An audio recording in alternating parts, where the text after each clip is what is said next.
Inaprobahan na ng Department of Justice o ng DOJ ang hiling na pangalawang Immigration Lookout Bulletin Order o ILBO ni Department of Public Works and Highways Secretary Vince Dizon. Ang 43 pangalan na nasa listahan ay ang ilang mga opisyal ng DPWH at mga kontraktor. Ilan sa mga nasa listahan ay ang mga contractors na sina Zara Rowena Diskaya o mas kilalang Zara Diskaya at ang asawa niyang si Curly Diskaya, Maria Roma Diskaya Rimando na pamangkin ni Curly, Lawrence Lubiano na contributor ni Senate President Jesus Cordero, Mark Alan Villamor Arevalo na una nang nasabon sa Senado at si Edgar Acosta.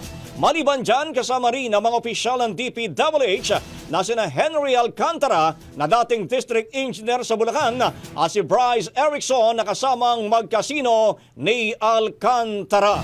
Ang bahaging ito ay hatid sa atin ng Drive Max Coffee. Ligayang tuloy-tuloy.